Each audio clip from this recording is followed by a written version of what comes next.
এই যে দেখুন কি সুন্দর আমার পিঠেগুলা নরম নরম হয়েছে, সেদ্ধ হয়ে গেছে। দেখুন এই যে কত সহজেই ভেঙে যাচ্ছে।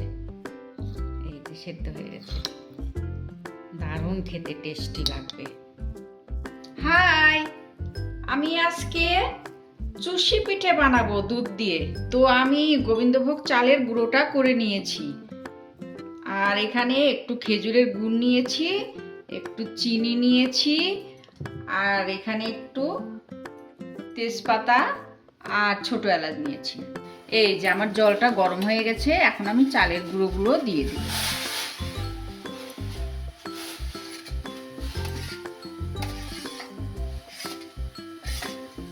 এখন আমি ভালো করে নেড়ে চেড়ে ঘেটে নিই।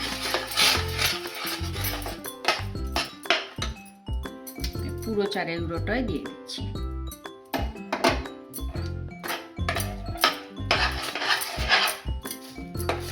ভালো করে শুকনা শুকনা করে নেব, নিয়ে এটা দিয়ে আমি পিঠেটা বানিয়ে নেব।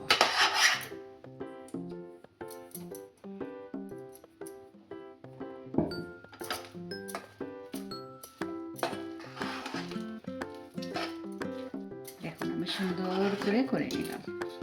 এই যে আমি চালের গুঁড়োগুলো সুন্দর করে মাখিয়ে নিয়েছি, এখন আমি সেই পিঠাটা বানিয়ে নেব। অল্প অল্প করে নিব, এটুকু নিব, হাতে একটু ডলে নিব।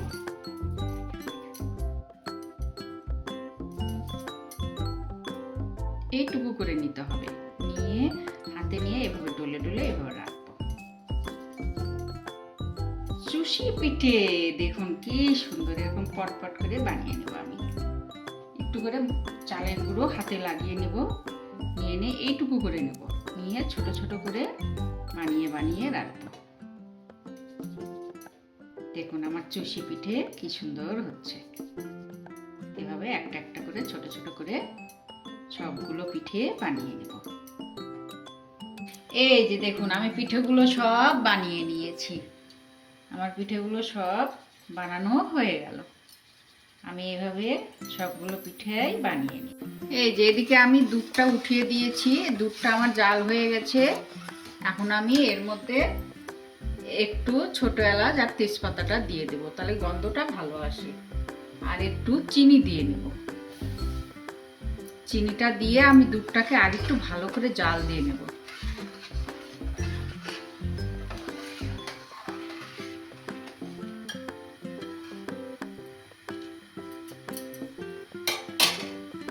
এখন আমি পিঠেটা দিয়ে দেব। এই যে দেখুন আমি চুষি পিঠাগুলো কি সুন্দর করে বানিয়ে নিয়েছি, সবগুলো পিঠে দিয়ে দেব।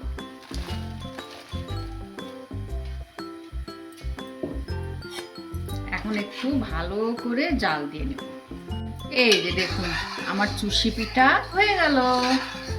এখন আমি এর মধ্যে একটু খেজুরের গুড়টা দিয়ে দেব।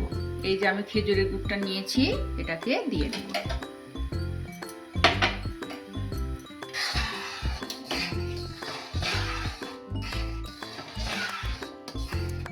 দেখুন আমার পিঠেটা হয়ে গেছে। শীতের দিনে এরকম দুধ দিয়ে চুষি পিঠে খেতে দারুণ মজা লাগবে। এই যে দেখুন একদম নরম নরম গরম গরম দুধের চুষি পিঠে।